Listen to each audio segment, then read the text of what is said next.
妃娘娘，王爷他带着许侧妃往这边来了。来就来吧。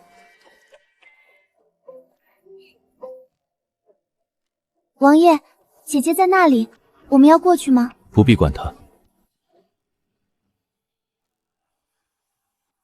顾长渊，拿命来！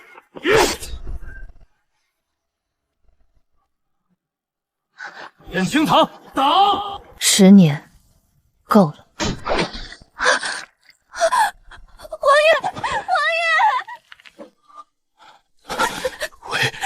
为什么？皮糙肉厚，躺3个月就好了。青堂，你还年轻，以后还会有孩子的。柔家的身子经不起折腾了。哼，想让我替你死，顾长渊，做梦去吧。王爷，有刺客！护驾，王爷中刀了！快传太医，快！10年前，我以为他是我的命，后来我才知道，我只是他的一把刀。你看，没有我替你挡，你也不过如此。沈清堂，你这个毒妇，你明明可以救他的，你为什么不救他？我为什么要救？你是故意的，你故意不救他，你想让他死。你想多了，我只是不想再当傻子了。来人，拦住他！是他害了王爷，是他！王妃，请您留步。怎么，你们也要拦我？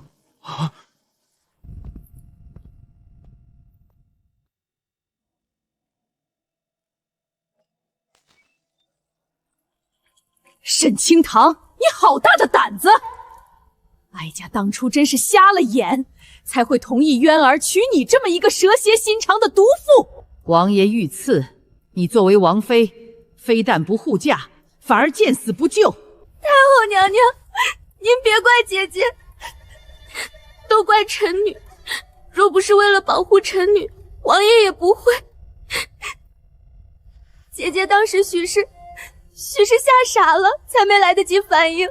吓傻了？她沈清堂是将军府出来的女儿，3岁习武，5岁上马，会怕一个刺客？她分明就是故意的。她嫉妒柔家得渊儿宠爱，所以才存了歹心，想借刺客的手害死渊儿和柔家。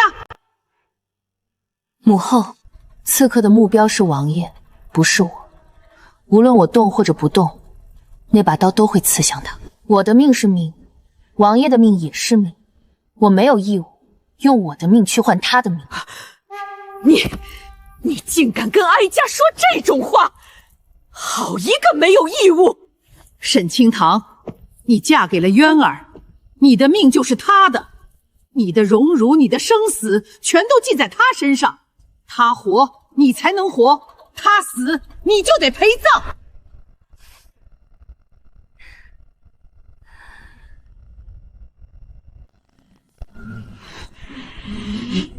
来人，把这个毒妇给哀家拖去冷宫，没有哀太的命令，永世不得出。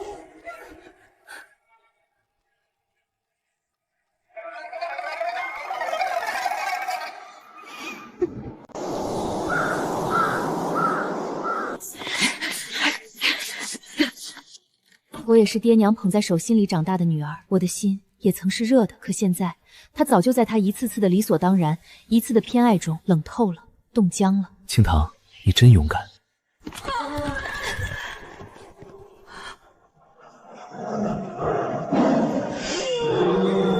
你是将军之女，皮糙肉厚，这点伤算什么？柔家不一样，她身子弱，受不得一点惊吓。顾长渊，许柔家太后。这盘棋，现在轮到我来下。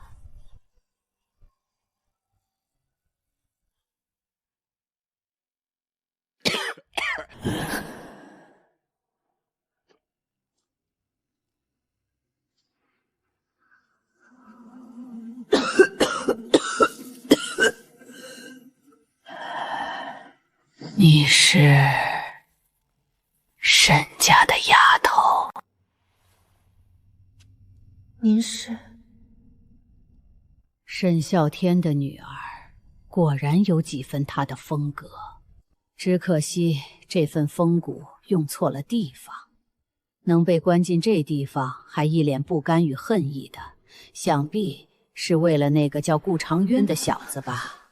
您究竟是谁？哀家姓温。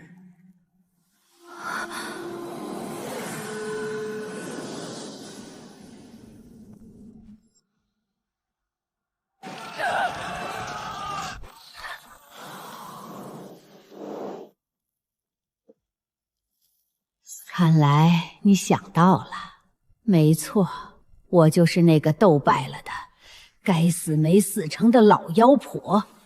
丫头，告诉哀家，你为什么会被关进来？因为我见死不救。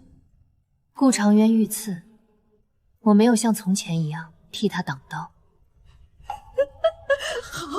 好一个见死不救！像他爹，更像他那个虚伪的祖父，骨子里都是自私凉薄。你为他挡刀，他只觉得是理所应当；你不为他挡刀，他便觉得你罪该万死。沈家的丫头，你终于聪明了一回。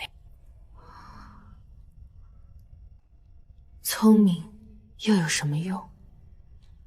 如今还不是被困在这方寸之地，任人宰割。那要看你是想就此腐烂，还是想把所有欠了你的人都拉下地狱。你想让我做什么？我有脑子，有这20年来知道每一个人的软肋，知道每一条可以利用的暗道。哀家缺的是一把锋利、听话且足够狠的刀。沈家的丫头，好。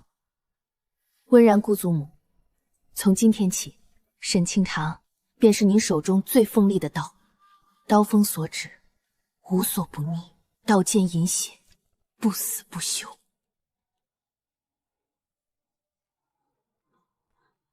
这宫里头有时候脑子比拳头有用。在这宫里最不缺的就是见风使舵的墙头草。你要让他们知道，你虽然身在冷宫，却并非毫无还手之力。你要让他们怕你、敬你，甚至为你所用。哟，饭来了，爱吃不吃。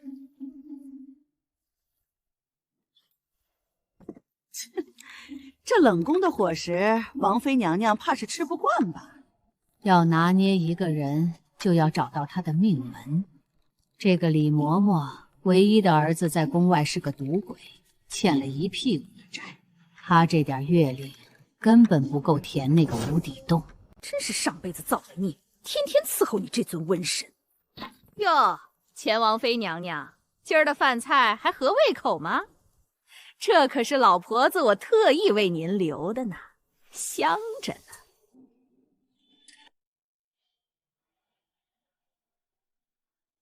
你想做什么？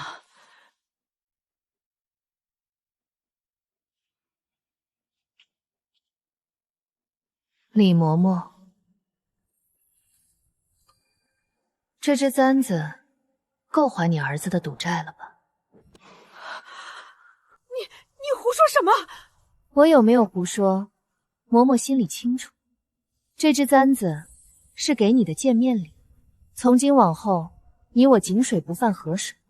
你若安分，我保你儿子平安；你若再动什么歪心思，我能知道你儿子的事，就能让他在这京城里彻底消失。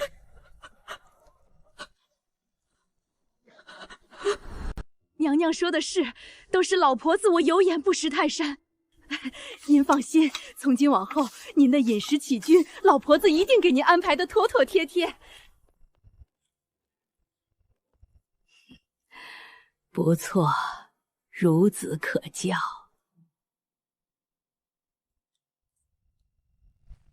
许柔家，你装的伪善又情深，感动太后，感动了皇上。但是你害得我父亲被斥责，害得我将军府上上下下都受到了牵连。我绝对不会善罢甘休。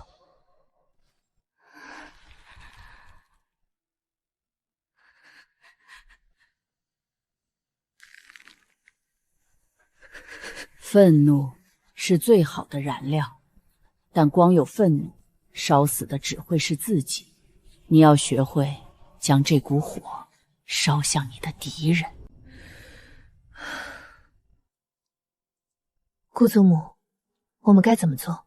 不急，先让那朵小白莲再得意几天，爬得越高，摔下来的时候才会越痛。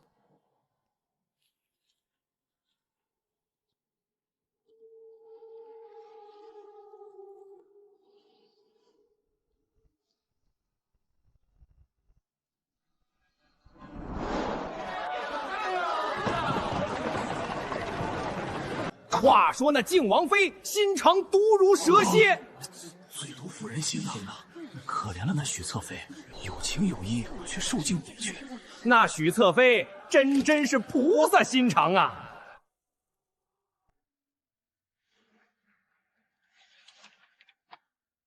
让他爬。娘娘，您猜我今儿听到了什么？那许夫人今儿个竟派人去了内务府。去内务府做什么？还能做什么？打听王爷的身后事呗。他的人悄悄问内务府的管事太监，说万一王爷有个三长两短，那这王府的爵位、财产该如何承袭？还特意问了他这个侧妃能不能反正，能不能继承王爷的所有家当。这事儿还有谁知道？就那几个管事太监知道，都得了许夫人的好处，嘴巴严着呢。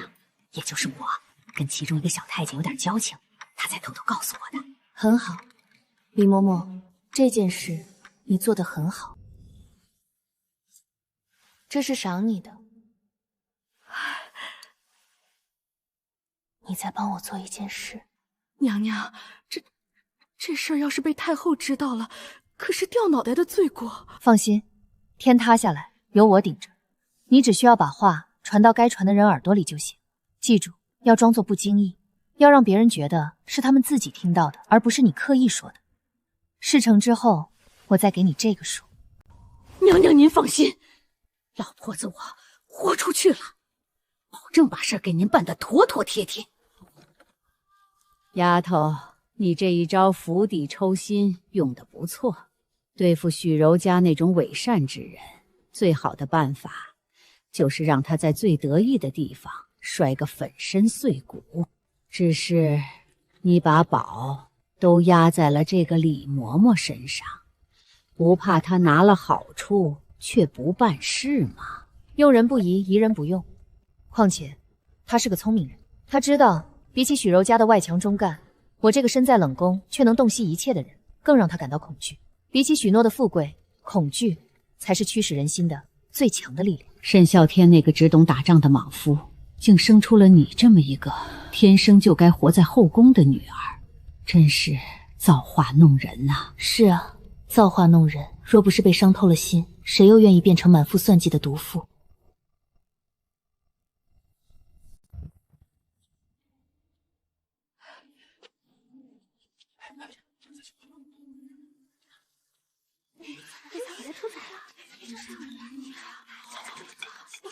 有大消息，听说了吗？靖王爷还没断气呢，那位就急着打听家产了。可不嘛，他派人去了内务府，问侧妃能不能繁正继承爵位。是那个姓张的管事太监收了好处呢，就塞了这个数，说的可有鼻子有眼了，连哪个太监多少银子都清清楚楚，传得一清二楚。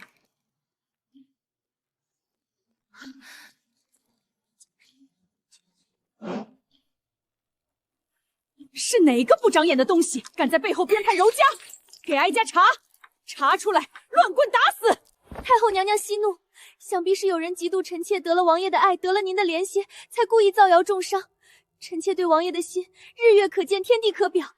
若是王爷真有什么万一，臣妾定会追随他而去。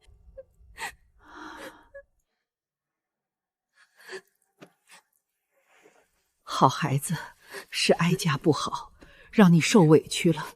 你放心，有哀家在，绝不会让那些小人得逞。您说这第一步棋算成功了吗？丫头，怀疑的种子一旦种下，就不会轻易死去，它只会在暗地里悄悄地生根发芽，直到有一天遇到合适的雨水和土壤，它就会疯长成一棵参天大树，撑破所有虚假的伪装。太后现在越是维护它，就说明这颗种子扎得越深，因为她这流言是真的，怕自己信错了人，怕自己的一片真心错付给了豺狼。那我们接下来该做什么？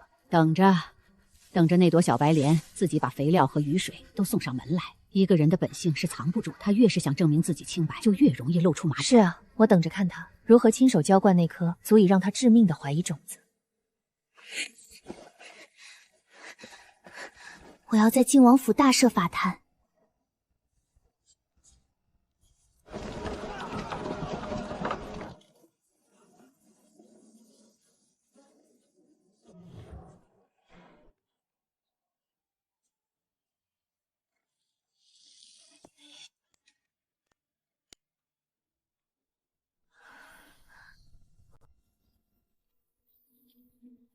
太后娘娘，臣妾是为了王爷才不得不如此铺张，臣妾愿意倾尽所有，只求王爷能够平安醒来。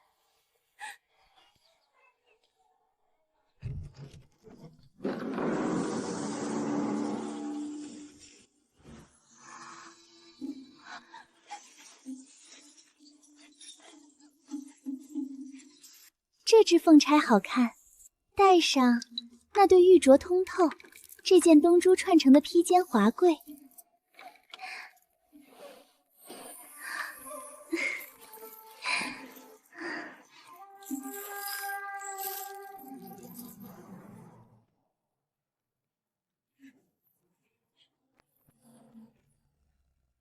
许侧妃真是个妙人，刚拿了钥匙就说要清点库房，为王爷祈福，整理出一份合适的祭品单子呢。只是这司库重地，她一个侧妃进去，怕是不合规矩吧？百家靖王府。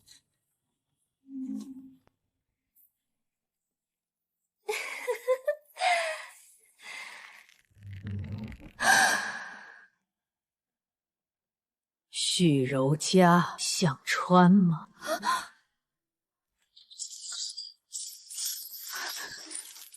太后娘娘，臣妾不是故意的，臣妾只是看到这件礼服，想起了王爷，想起了姐姐。臣妾想着，若姐姐还在，王爷还是好好的，该有多好。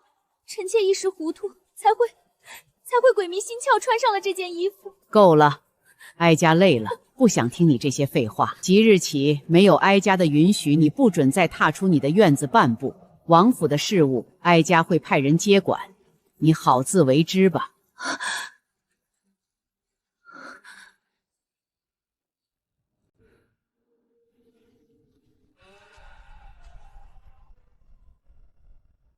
丫头，干得不错。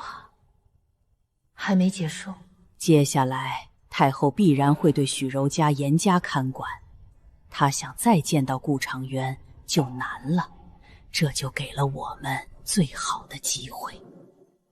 他昏迷得太久，久到所有人都以为许柔家是那个唯一对他好的人。我们得让他醒来，让他亲眼看看，在他命悬一线的时候，他最爱的那个女人在做什么。只有这样，他那颗被蒙蔽了的心才能裂开一道缝隙，我们的刀子才能插得进去。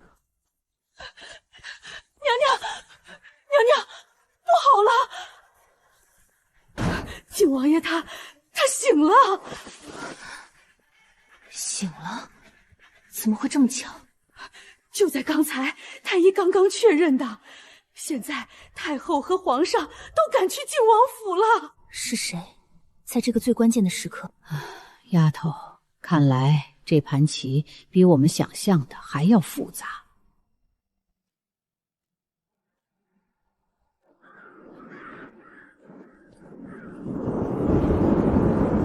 是啊，这盘棋，下棋的人不止我和温然，他的目的暂时与我一致，都是要让许柔家身败名裂，让顾长言众叛亲离。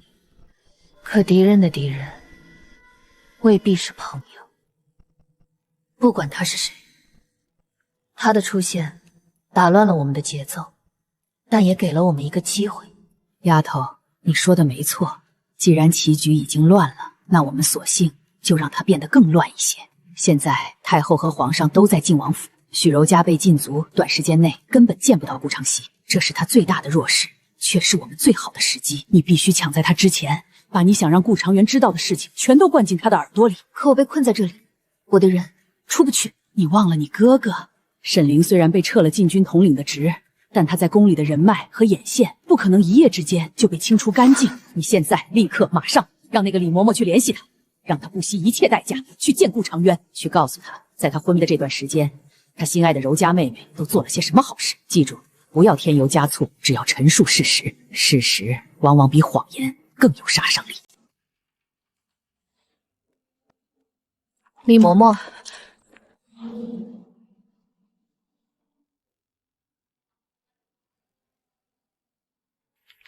嬷嬷，这一次事关我沈家满门的性命，你若办成了，我保你和你儿子一世富贵无忧；你若办砸了，或者动了别的心思，我保证沈家倒台之前，第一个死的就是你。娘娘放心，老婆子就是拼了这条老命，也一定把东西送到沈小将军手上。丫头，怕了？不是怕，是兴奋。我终于体会到您所说的那种将所有人都玩弄于股掌之上的快感。顾长渊、许柔家、太后、皇上，还有那个藏在暗处的人，你们都成了我的棋子。这盘棋我一定要赢，我要拿回属于我的一切，也要让那些伤害过我家人的人付出最惨痛的代价。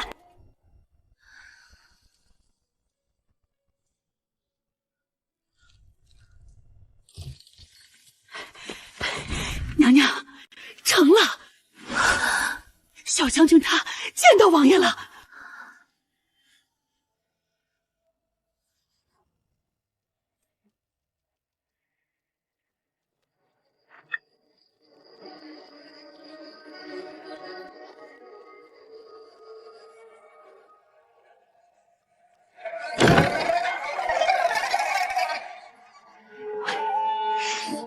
住手！沈凌，你来做什么？来看你死了没有。放肆！沈凌，你竟敢在王爷面前如此无礼！无礼？比起某些人，当着王爷的面一套，背着王爷的面又是一套，我这点无礼，又算得了什么？你把话说清楚。好，那我就让你死个明白。这是在你昏迷的这段日子里，许侧妃动用王府库银的流水账，你看看，她都用你的钱做了些什么？买最名贵的木料搭法台，请最高规格的僧人念经文，甚至还为你准备了最顶级的金丝楠木棺材，真是体贴啊！连你的身后事都给你安排得明明白白。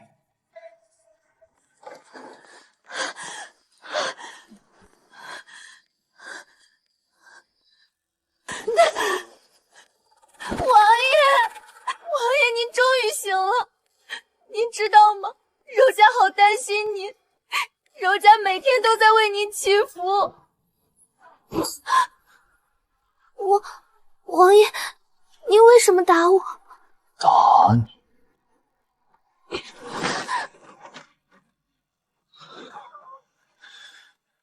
我真该杀了你这个贱人！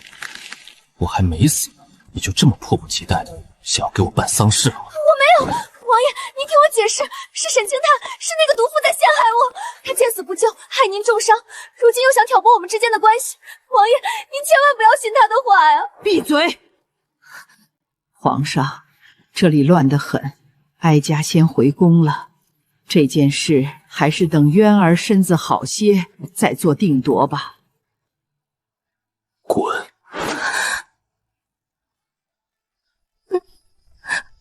王爷，我让你滚！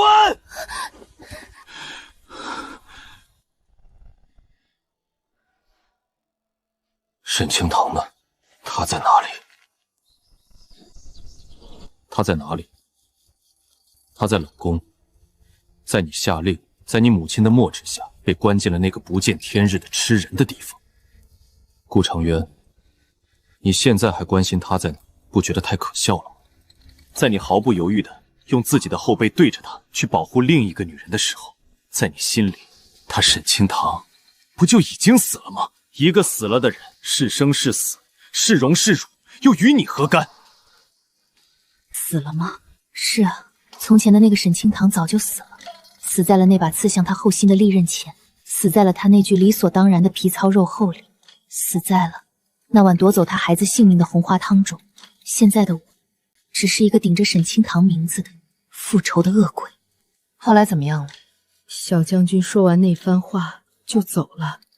王爷他一个人在床上坐了很久很久，谁也不见，什么话也不说，就像是丢了魂儿一样。直到第二天早上，他才派人去向皇上和太后传话，他求皇上下旨，请您出冷宫，说是要当面跟您问个清楚。来了，终于来了，我等这一天已经等了太久。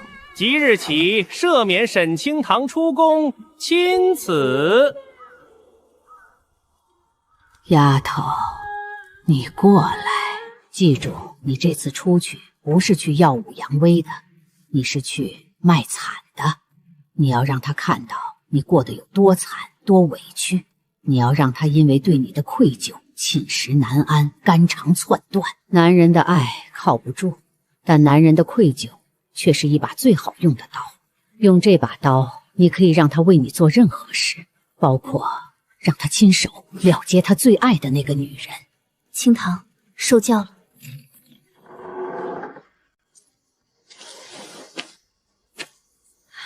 又是这事，我知道，从我踏出冷宫的这一刻起，真正的战争才刚刚开始。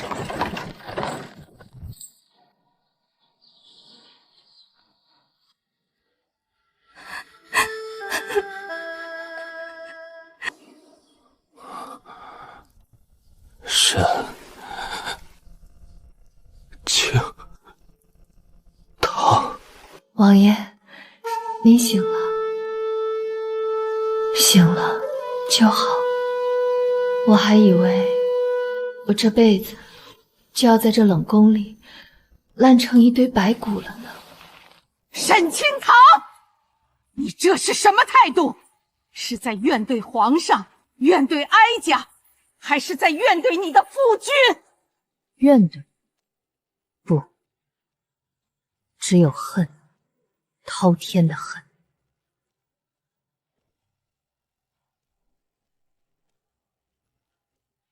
清堂，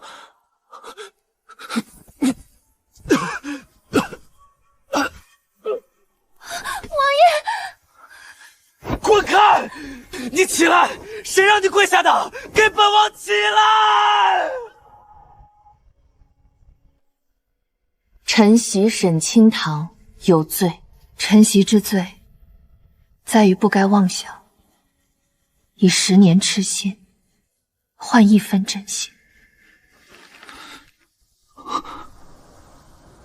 晨曦之罪，在于不该愚蠢，以为以命相护能换得片刻垂怜。晨曦之罪，更在于不该高估了自己，以为自己这身皮糙肉厚的筋骨，真的刀枪不入，百毒不侵。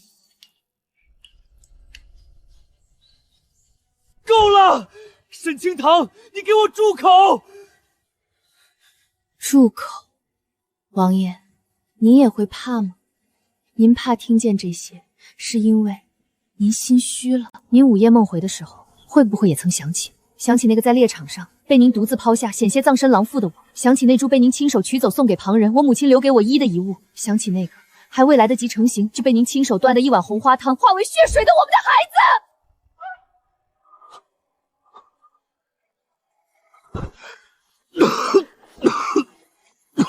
太医，快传太医！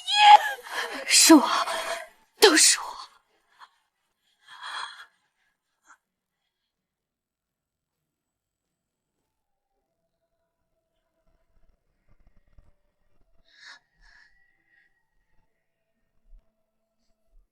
王妃娘娘，您醒了，您昏迷了一天一夜了，可把奴婢们吓坏了。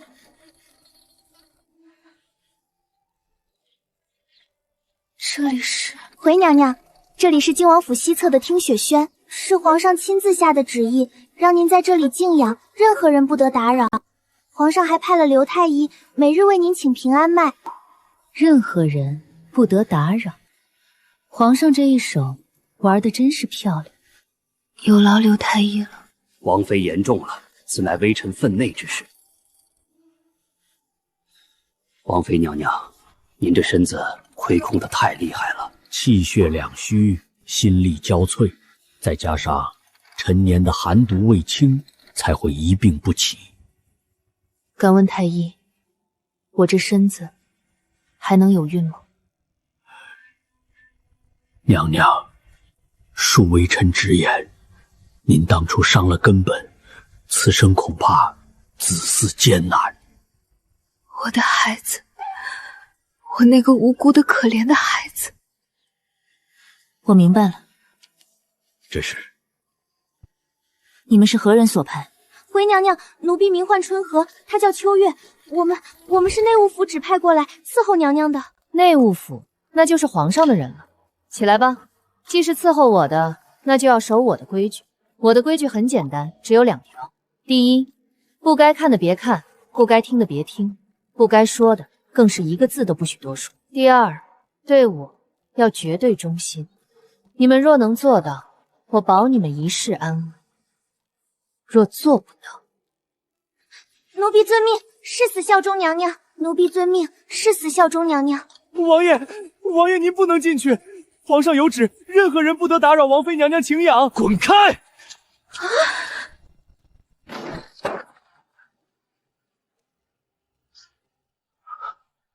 死艰难，刘太医都告诉我了，是那碗药对不对？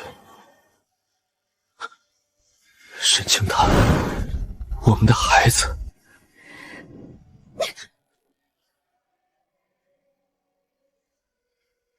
顾长渊，你没有资格提那个孩子，杀死他的不是我，是你这个薄情寡义、冷血无情的亲生父亲！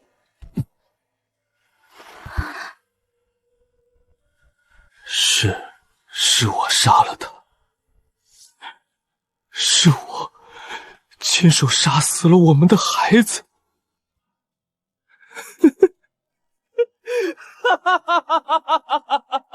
一个向来冷硬的亲王，此刻哭了，竟然在我的面前，哭得像个迷了路的孩子。顾长渊，你也会痛吗？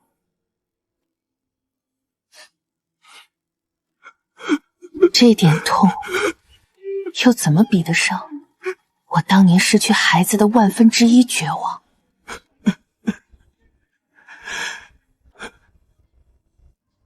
青堂，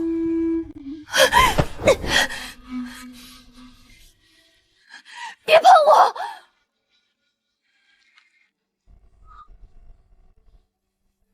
青堂，我知道现在说什么都晚了，我对不起你，我混蛋，我不是人，你打我，你骂我，怎么样都行，只要你能消气，只要你能再给我一次机会，我们重新开始，好不好？重新开始，王爷。您是在说梦话吗？我们之间早就已经结束了。在您选择护着许柔家，将后辈赎给我的那一刻，在您眼睁睁看着我被关进冷宫，不闻不问的那一刻，我们就已经是死敌了。不是你死，就是我亡的死敌。不是的，青堂，你听我解释，我和柔家不是你想的那样，我只是看她可怜，把她当妹妹。够了，顾长渊，收起你那套恶心的说辞吧，我不想听。我现在看见你、听见你的声音，都觉得脏。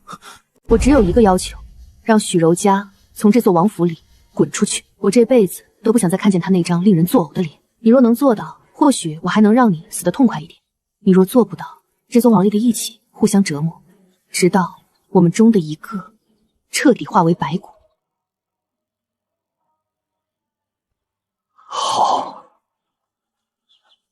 我答应你，我让他滚。王妃，王妃，侧妃许是柔家，德行有亏，品行不端，即日起废除其侧妃之位，贬为庶人，逐出王府，永不得归。沈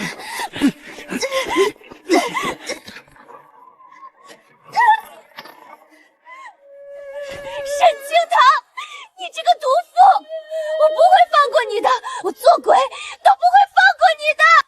许柔家，这只是第一道开胃菜，我们的账还长着呢。我会一笔一笔的，慢慢的跟你算。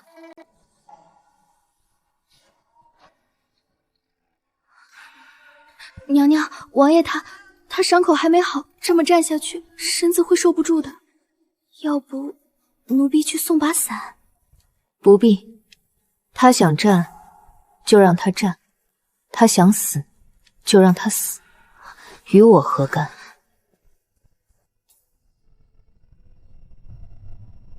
你以为我还会像从前那个傻子一样心疼你、可怜你吗？晚了，太晚了。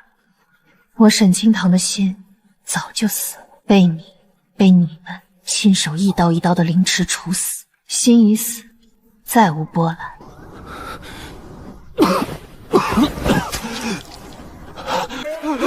王爷，王爷，你不能再站下去了！清堂，清堂，你见见我，求你，见见我。王爷，天冷，早些回去歇着吧，别死在我这里，脏了我的地方。清堂，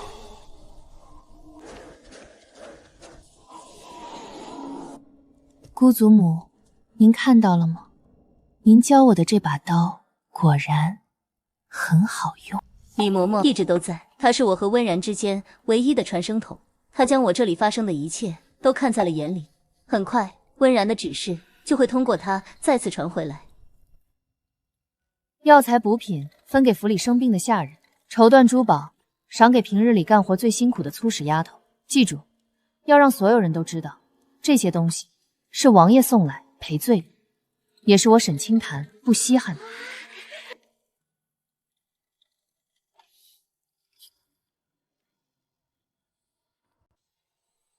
清堂，许柔家找到新的靠山了。谁？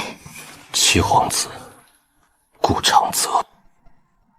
顾长泽野心勃勃，与顾长院明争暗斗多年，手段狠厉。许柔家投靠顾长泽，既在意料之外，又在情理之中。他不可能就此沉寂，一定会寻找新的浮木东山再起。放眼整个京城，还有谁比顾长渊的死头头顾长泽更适合做靠山？他们两人，一个有恨，一个有野心。他们现在在哪里？顾长泽在城外，有一处很隐秘的别院，血如姬就被他藏在那里。我的人只远远的看了一眼，就被他府上的高手发现了，差点没能脱身。清堂，这个顾长泽远比我们想象的要更加警惕，也更加难缠。哥哥，你不用再派人去查了，太危险了。许柔家攀上了顾长泽，对我来说未必是一件坏事。这还不是坏事？他现在有了七皇子撑腰，想要对付你，对付我们沈家，岂不是更容易了？哥哥，一条藏在暗处的毒蛇才最可怕，随时可能在你毫无防备时窜出来咬你一口。现在这条毒蛇自己从草丛里爬了出来，爬到了一个众所周知的老虎窝里，那么他的目标就不再是我一个人了，而是整个晋王府，甚至是高高在上的那位。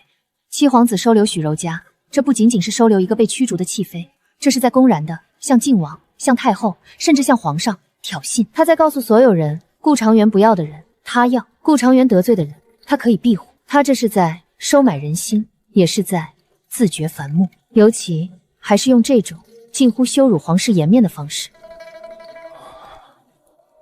我明白了，许柔家这步棋看似聪明，实则是把自己也把顾长奏架在了火上烤。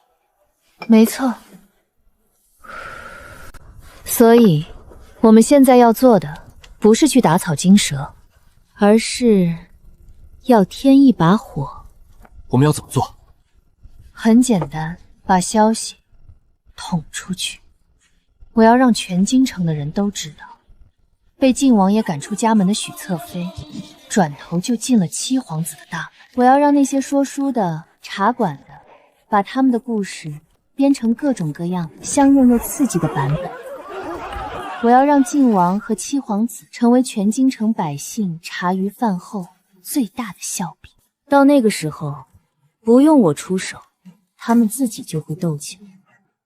好，这件事交给我去办，我保证，不出3天，全京城都会传遍他们的佳话。有劳哥哥了，在这座冰冷的吃人的王府里，哥哥是唯一的，也是最坚实的后盾。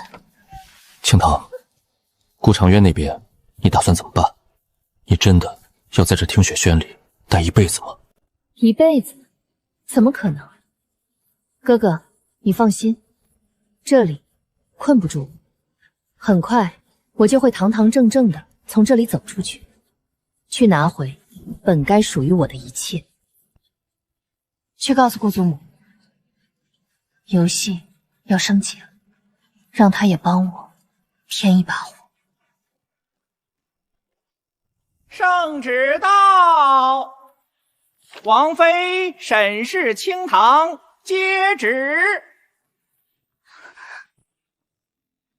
奉天承运，皇帝诏曰：敬王妃沈氏温良淑德，今遭劫难，朕心甚勉。特赐前朝御赐之物，鲛人类东珠一对，以示安抚。令3日后乃太后寿辰，宫中将设寿宴，王妃需好生调养。届时随靖王一同入宫赴宴，钦此。皇上这一招到底是什么意思？帮我，还是试探我？又或者，他是想借着这个机会把我推到台前，让我和太后顾长元所有想看我笑话的人来一场正面的殊死搏斗？这潭水比我想象的还要深。娘娘，您看，这可是鲛人泪啊！传说中是前朝从深海鲛人国得来的至宝，天下仅此一对。皇上竟然把这么贵重的东西赏赐给您，可见皇上心里是向着您的。是啊，娘娘，这下好了，你马上就能参加太后的寿宴，堂堂正正走出这听雪轩了。帝王从来不会向着任何人。春和、秋月，皇上的心思不是我们能猜的。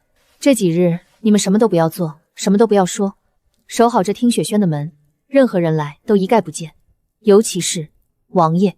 是，奴婢遵命。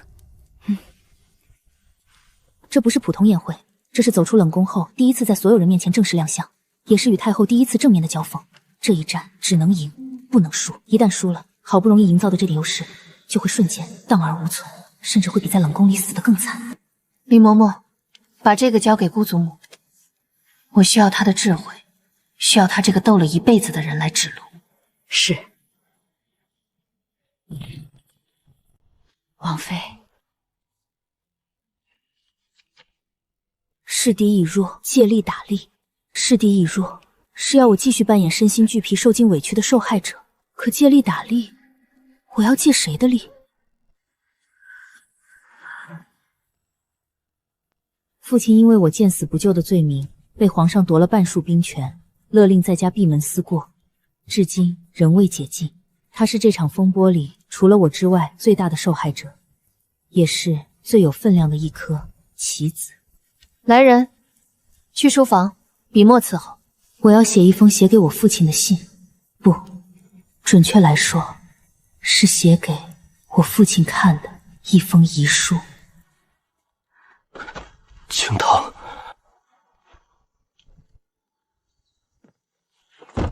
青藤，今日在宫里，母后她若是有什么地方为难你，不必忍着，一切有我。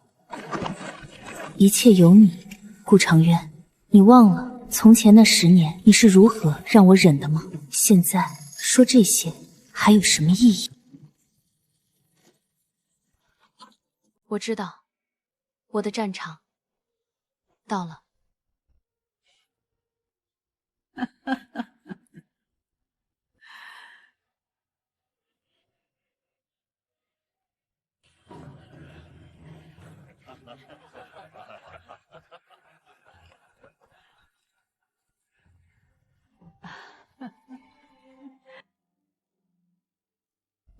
儿臣顾长渊，贺母后福寿安康，万事顺意。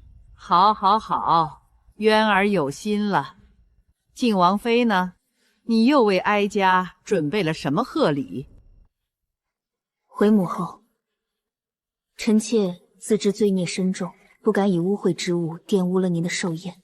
臣妾今日前来，不为贺寿，只为求您一件事。青堂，你好大的胆子！今日是哀家的寿辰，你竟敢在这里说这种触眉头的话！你是存心要让哀家不痛快吗？臣妾不敢，臣妾自知时日无多，只求母后开恩，在临死之前再见我父亲一面，让臣妾为他尽最后一次孝道。如此，臣妾便是下了黄泉，也能瞑目了。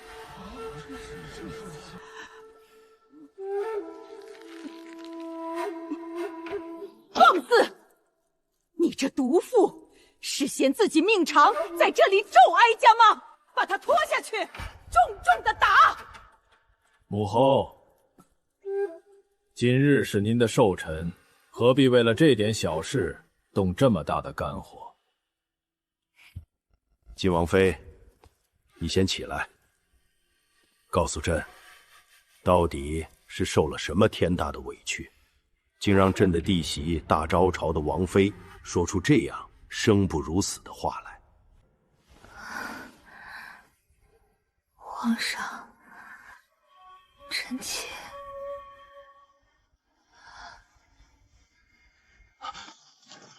妹妹，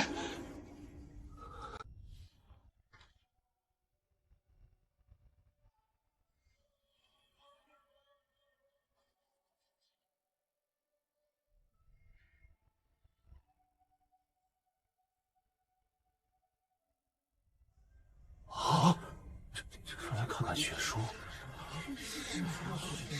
这是靖王妃的家书。皇上，求皇上开恩，让我带妹妹先去偏殿歇息。她身子不好，经不起这样的折腾。准了，传太医。等等，这封信朕觉得还是当众念出来的好，也让大家都听一听。我大周朝的王妃到底是为何心存死志？朕的皇家绝不容许任何人蒙受不白之冤。皇上，不可！这是沈家的家事，怎可？母后，她现在首先是朕的弟媳，是皇家的人，她的冤屈便是皇家的冤屈。朕这个做皇兄的，不能不管。念。父亲大人在上，女儿清堂叩别。女儿不孝，恐不能再为您养老送终、侍奉左右。女儿心早已成灰，今以残破之躯苟活于世，不过是想在临死前再见父亲一面。今此愿既了，尘世再无牵挂。女儿去后，还望父亲勿要为我伤心，更勿要为我复仇。天家威严，不容侵犯。血书绝笔，女儿清堂。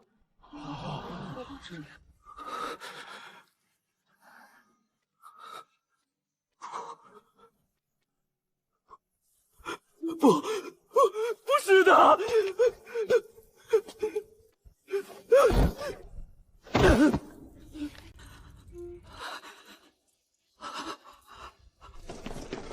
大将军，您不能进去，皇上正在里面设宴。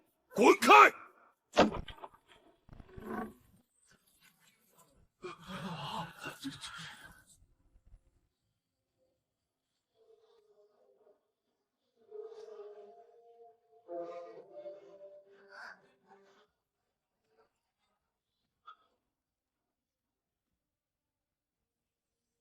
清堂，爹来晚了。陛下，臣今日不为君臣，只为一个父亲，臣斗胆为我那未出世便惨死的外孙向皇家讨一个公道。若皇家给不了这个公道，臣便自己来讨。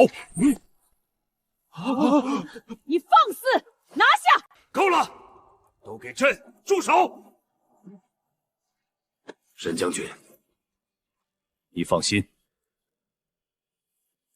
今天朕一定给你沈家一个公道。太后德行有亏，言行失度，即日起迁居畅渊，闭门思过，非诏不得出。靖王顾长渊治家不严，宠妾灭妻，致使发妻含冤，子嗣夭亡，罚俸3年，于府中禁足半年。皇兄圣明。只是臣弟以为六哥的罪还不止于此。据臣弟所知，那个挑起这一切事端的罪魁祸首，在被逐出王府后，竟不知悔改，污蔑皇家严令。六哥对此毫无作为，此乃纵容之罪。你又是从何得知那许氏在四处造谣呢？莫非是他亲口告诉你的？皇兄明鉴，臣弟绝无此意。来人，七皇子城外的别院，将一个叫许柔嘉的女人给朕带上来。王爷，救我！王爷！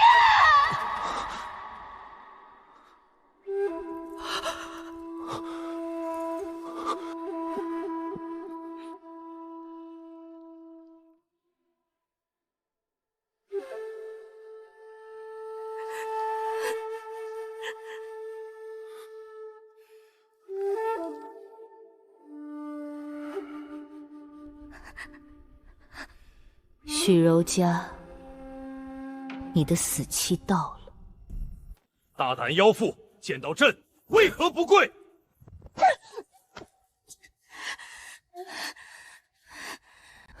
跪？我凭什么要跪你？你们顾家的人没有一个好东西，都是一群薄情寡义、过河拆桥的伪君子。你给朕堵上他的嘴！许柔嘉，事到如今，你还不认罪吗？认罪？我有什么罪？我唯一的罪就是爱错了人，信错了人。我为了他背井离乡，抛弃一切，可他呢？他把我当成什么？一个玩物，一个随时可以丢弃的妻子。当初是怎么答应我的？你说会帮我报仇，会让我做的正妃，结果呢？你只是在利用我！你们都是骗子！你胡说，一派胡言！我胡说？我手里有你写给我的信，有你和朝中大臣来往的密函，我还知道你偷偷在城外豢养私兵，你想造反，你想当皇帝！皇兄，冤枉啊！这个疯女人是在血口喷人，臣弟对皇兄忠心耿耿，日月可见啊！你说的可有证据？有，就在我的枕头底下，在七王爷的别院里。是。最好的武器是人性的贪婪和疯狂。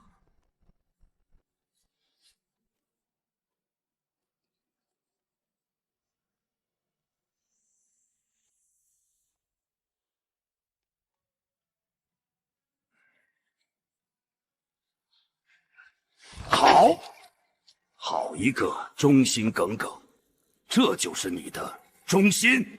皇兄，臣弟。来人，七皇子顾长泽意图谋反，罪证确凿，废其王爵，终生圈禁于宗人府。妖妇许氏挑拨皇子，构陷朝臣，口出狂言，即刻拖出午门，杖毙。我赢了。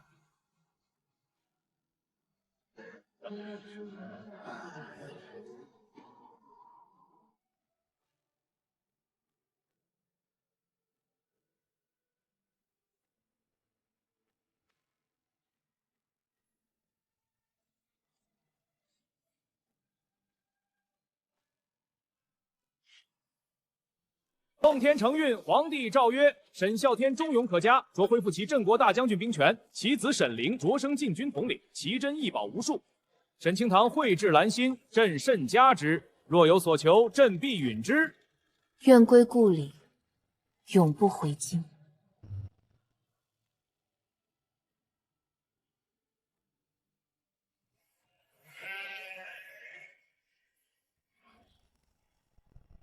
传皇上口谕，准。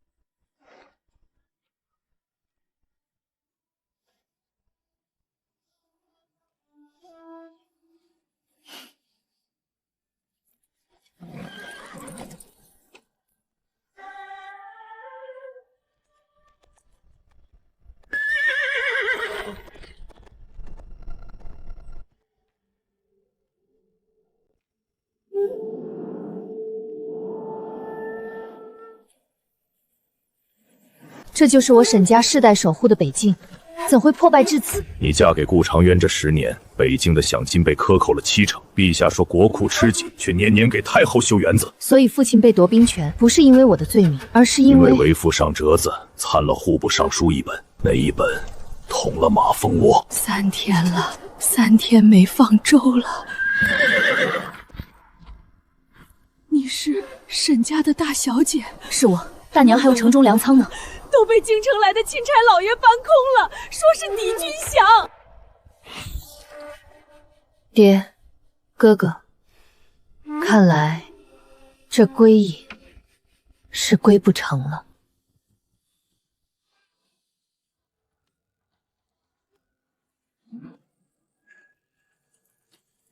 这铺子里就你一个人？家传的铺子，爷爷气死了，爹被抓走了，师兄跑了。你想打什么？刀、剑还是棺材钉？你打的铁淬火差了3分，但这块铁胚是从哪来的？你是谁？镇国将军府沈灵，铁家第7代传人铁鹰，见过沈小将军。我爹临被抓走前说过，若有朝一日沈家人来北境，铁家上下以命相托。你爹为何被抓？消息走漏，请京城来人说我爹私开铁矿，意图谋反，当场就抓走了。那铁矿如今在谁手里？钦差老爷的人，但他们不懂采矿，矿道塌了一半。铁鹰，你可愿意重开这座铁矿，为我沈家？我等这一天等了3年了。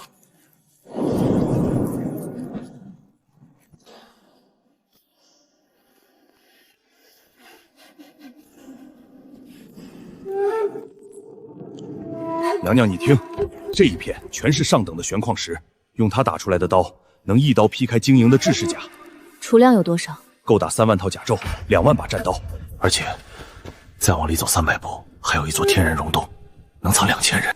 你怎知得如此清楚？因为这矿道是我爹用命换来的。当年京城来人抓他，他拼了最后一口气，把矿图吞进了肚子里。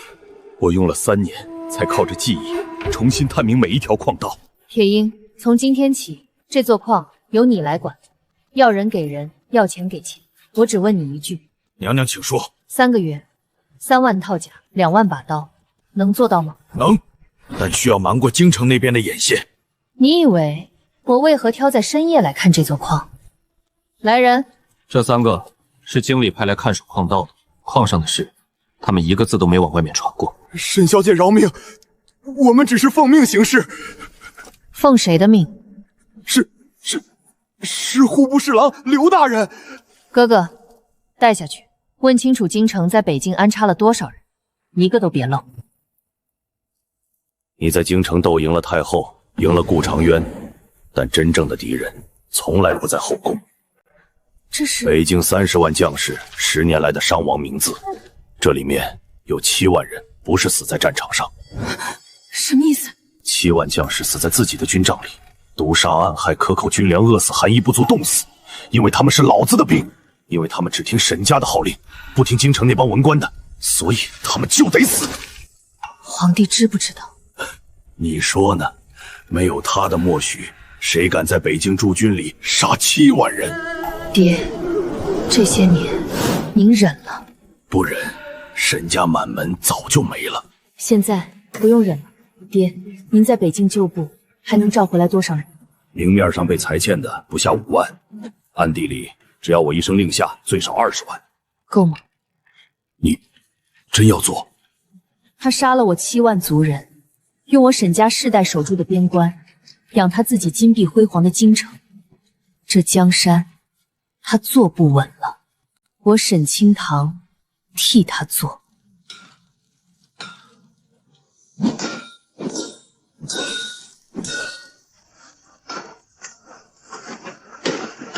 后火的温度再高50度，我要的是寒光，不是灰铁。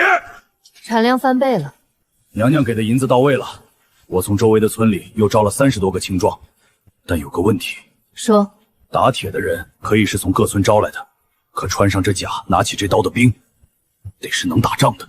我试过，这把刀一刀能劈开3层熟牛皮。哥哥那边已经在招人了，在哪儿？关外的流民营。这些年朝廷不管边关，关外的流民数以万计，给他们一口饭吃，给他们一身甲，他们一把刀，他们就是这世上最不要命的兵。清堂，朝廷来人了。谁？兵部的一个主事，姓赵，带着圣旨来的，说是奉皇命巡查北境军务。矿道和兵工厂立刻停工，所有人撤入内洞，封死入口。铁英，你跟我出去。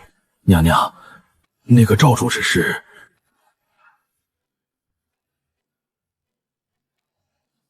哼，既然他来看军务，那我就让他好好看看。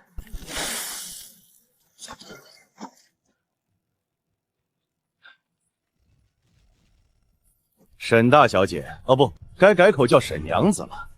本官奉旨巡查北境军务，还望沈大将军和沈娘子多多配合。赵大人，请讲。第一，将军府账册，请拿出来，本官要核对这10年来的军饷支出明细。第二，北境各处驻军的兵员名次，本官要逐一查阅。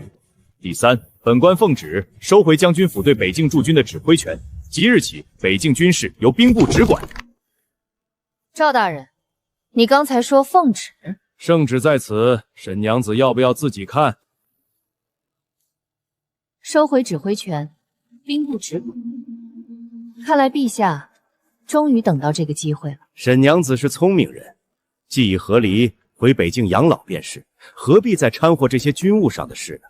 赵大人说的对，既如此，来人！沈清堂，你放肆！本官是钦差。钦差？你奉的哪门子旨？我父亲为北境流了40年的血，陛下说收回就收回。敢问赵大人，北京30万将士的死活谁来管？关外虎视眈眈敌军谁来挡？这些自有兵部安排。你一个女子懂什么军务？我是不懂军务，但我知道一件事：你今晚要是有什么3长2短，京城那边接到的消息只会是钦差大人在路上遇到了关外的流口，不幸遇难。北京如今乱得很，朝廷查不出什么。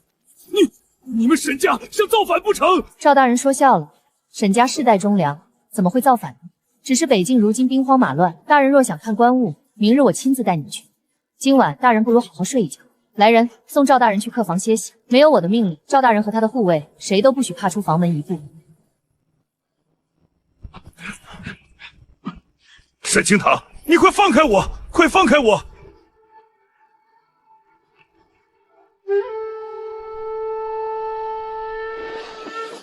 小将军，这3个月，关外又涌进来1万多流民，朝廷1粒米都没拨过。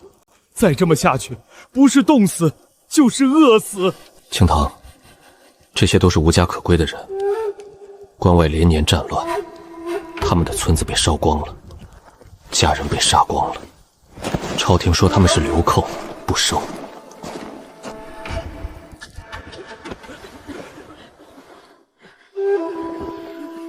饿不饿？饿。阿娘说明天就不饿了，因为明天就要死了。你们听好，我不是来施粥的大善人，我是来给你们一个机会的，一个活命的机会，一个翻身的机会，一个杀回关内，拿回你们失去的一切的机会。姑娘，你是谁？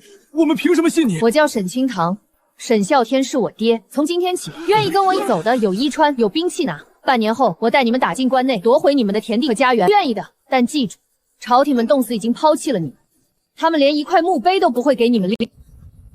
沈大小姐，我们这条命，反正也是捡来的。你若真能给我们一个说法，这条命就是你的了。姐姐，你会教我杀人吗？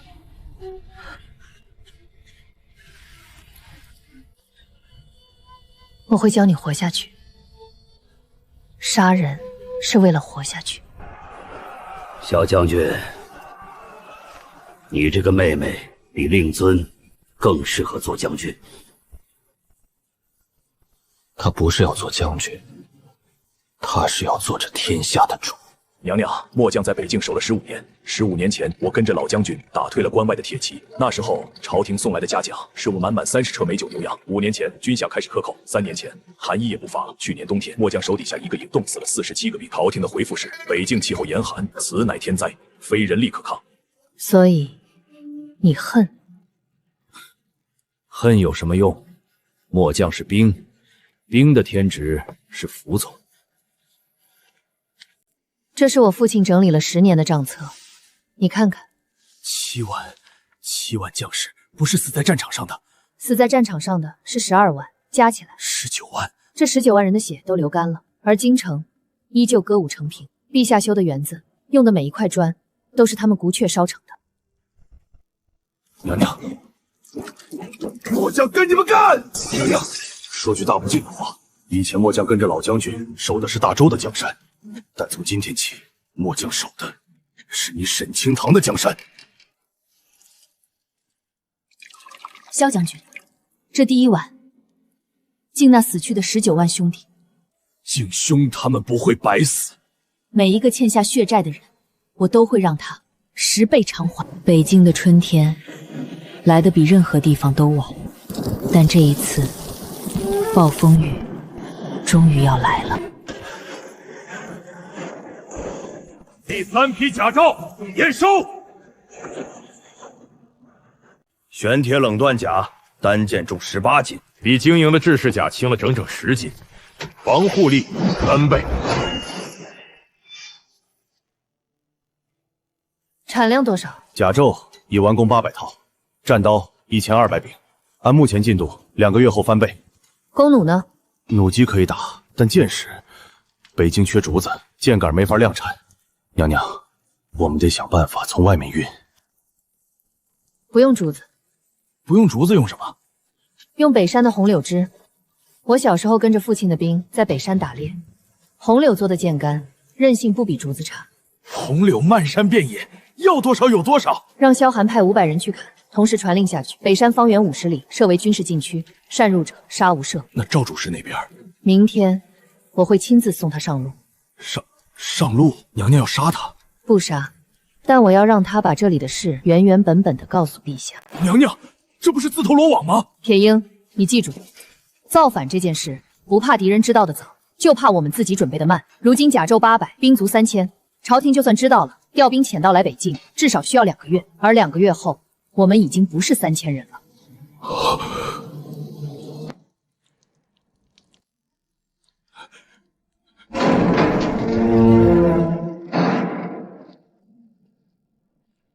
沈清堂，你私压钦差，形同造反，陛下不会放过你的。打开牢门。你想？没什么，只是来跟你谈谈。赵大人在兵部做了几年？17年。17年，那你应该很清楚。北境驻军的人数、编制、军饷、军械，每一条账你心里都有数。这些年朝廷克扣了多少军饷，你比我清楚。本官不明白你在说什么。去年3月，朝廷拨给北京的军饷是50万两白银，令下的实际下15万两去了哪里？这些都是朝廷机密。赵大人别紧张，我不是要审你，我只是想让你帮我带个信。带什么信？你回京以后，沈啸天的20万旧册原原本的交给陛下，加上关5万留名将士，会穿着玄铁甲，举着沈字旗，从雁门关南下。让他准备好。怎么不敢告诉陛下？你这是在找死！赵大人，你错了，我不是在找死，我是在告诉他，他还能活多久？送赵大人出城，备好快马和干粮，还有把他来北境时带的所有随从都还给他，让他带着他们一起回去。你疯了！一个女人想造反？是啊，一个女人，被你们那个宝座上的人亲手逼疯的女人。青豆，你放他回去，京城那边马上就会调兵。你听说过一句话吗？兵马易动，粮草先行。京城离北境2300里，等他们的兵马集结完毕，抵达北境，我已经不是等他们来打我了，是我打过去。你的意思是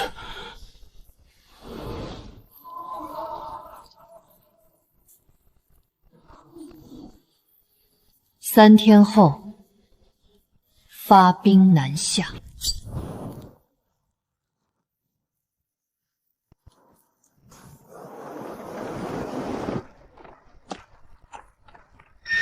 我知道，你们中间有些人还不认识我。我叫沈清堂，3个月前，我是靖王妃，我是反贼。朝廷说我们沈家世代忠良，那我今天就来告诉你们，什么叫做忠良。这本账册上记着我沈家军整整19万将士的死，他们不是死在朝廷的算计，克扣军粮饿死，不发寒衣冻死，还有被自己人下毒，毒死在军帐里。朝廷欠你们的不止这些，你们的村子被烧了，朝廷不管；你们的家人被杀了，朝廷不管；你们在关外冻死缢死，朝廷看都不看一眼。但我沈清堂今天在这里告诉你们，你们的仇我来报。京城离这里2300里，这一路上会有无数的阻拦，会有朝廷的大军，会有守城的兵将，会有数不清的刀山火海。你们怕不怕？不怕！你们手里的刀是谁打的？沈家！你们身上的甲是谁造的？沈家！你们肚子里的粮是谁给的？沈家！那你们告诉我，京城是谁的？沈家！沈家！沈家！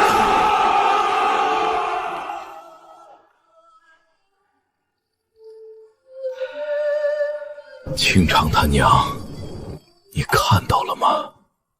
你女儿比老子强。将军，那是多少人？少说5万，全是黑甲。那是谁的旗号？北境沈家的旗号。沈啸天果然反了，你们守好城，我去会会他。我父亲年老，刀提不动了。沈家的军队怎么由一个女人领着？沈啸天呢？赵将军，平阳关是南下的第1道关口，我给你2个选择：第一，开关放行，我保你和你的兵一个都不会死；第二，你守城，我攻城，你死了，我进去。妖女，你可知造反是什么罪？诛九族的大罪！赵我是沈家独女，你这话可委的不对。我爹是反贼提示，我哥是反贼2当家，你要诛，来北境诛就是了。废话少说，想要平阳关，拿命来换！好。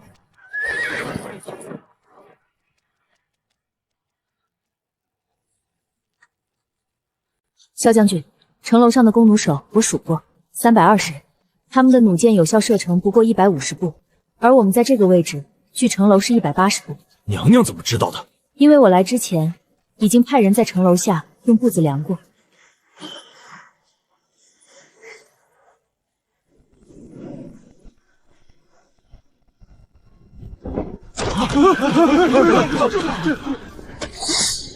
沈家军攻城！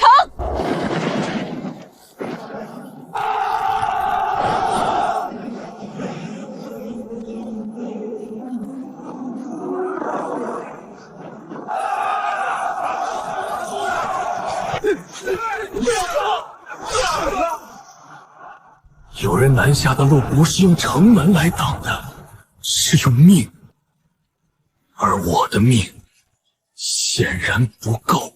万人3天拿下了平阳关，沈啸天这个老匹夫，真是小瞧了他。陛下，沈啸天来势汹汹，沿路各州县望风而降，如今已推进到虎头关一线，距京城不足800里。陛下，请速发秦王诏令。秦王调谁的兵？顾长渊被朕禁足在府里，顾长泽被朕圈禁在宗人府。朕的儿子们一个比一个不成器，调他们来是来擒王的，还是来夺朕的龙椅的？陈愚钝。传旨，命御林军总领调集京畿5万精兵驻守虎林关，再命江南总督调水师5万从侧翼包插沈家军后路。朕要他们有来无回。陛下，不好了！慈安宫出事儿了！太后怎么了？不是太后，是冷宫里的那一位温然，废太后温然不见了。什么时候的事儿？看守说昨晚还在，今早送饭时屋里已经空了，只在墙上留了几个字。什么字？我去北京了。所以，从一开始就是他们两个。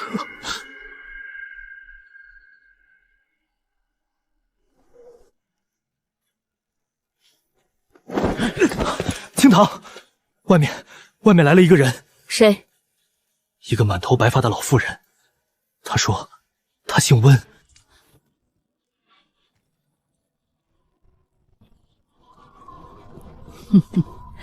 姑祖母，丫头，我来了。你做得很好，超出了我的预期。您怎么从宫里出来的？20年了，那条冷宫底下的暗道，我挖了20年，就等着这一天。我在这宫里以一个废人的身份活了20年，所有人都以为我死了，因为我一直在等一个人。等到你的那一天，我就知道我温然终于可以走出那个鬼地方。这里皇帝一定会放重兵，京畿御林军5万全在这里。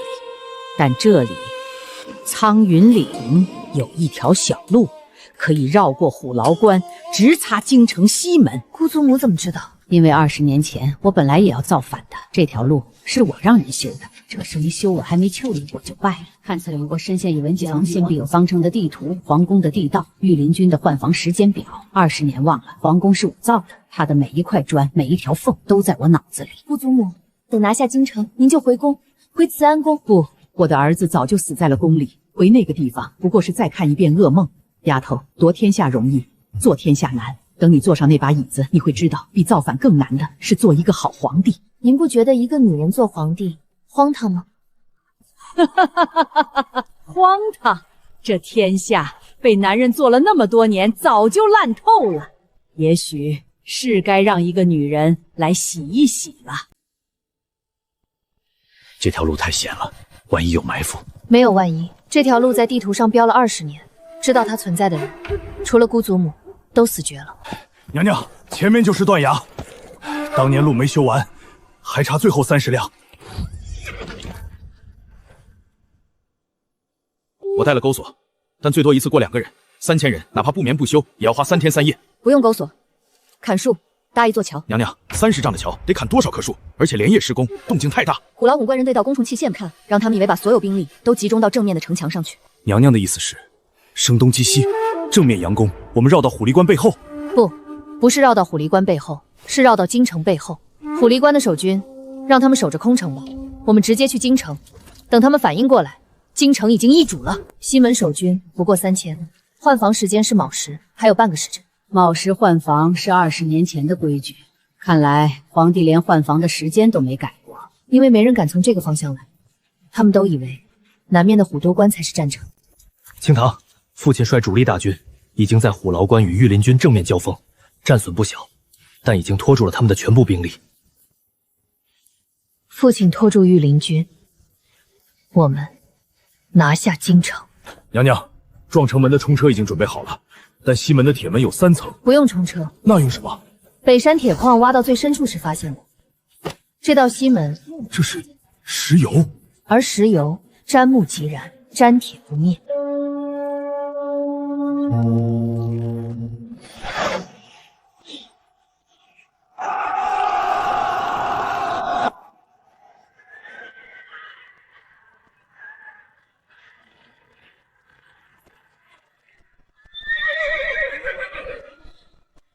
沈家军破城！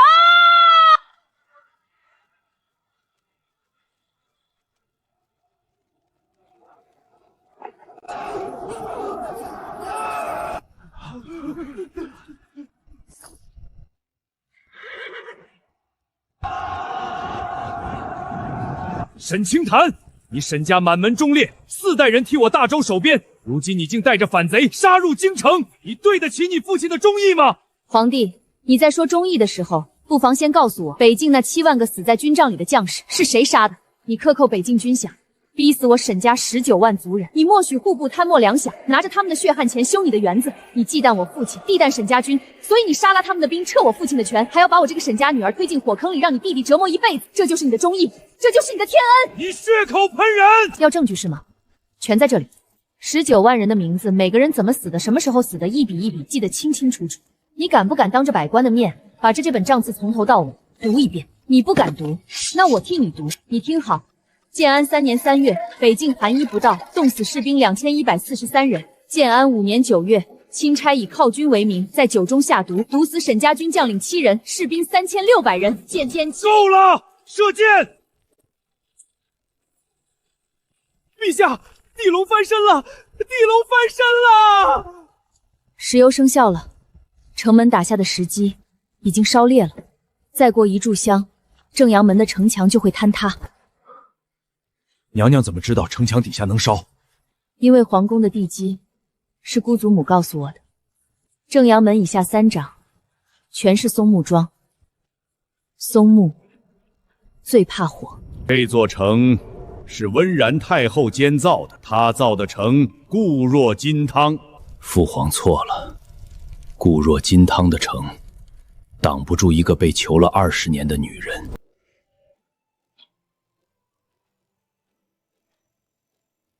奉天承运，皇帝诏曰：朕德薄才疏，不足以承天命。今沈氏清堂承天受命，文武双全，仪登大宝，承继大统。朕训位于沈氏清堂，自为庶人，永不逾正。钦此。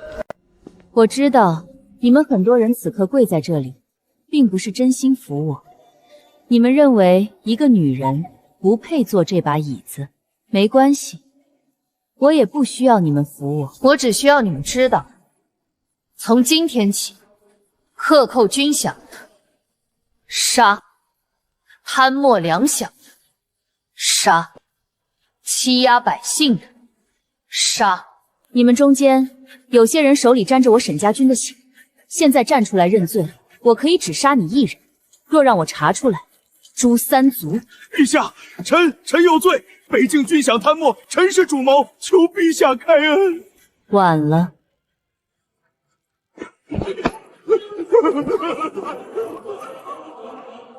还有谁？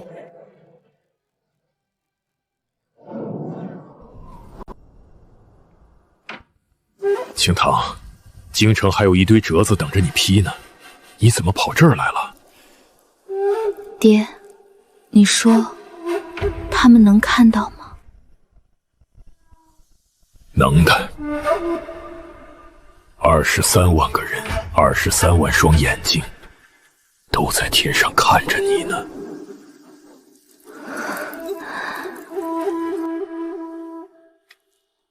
还不够。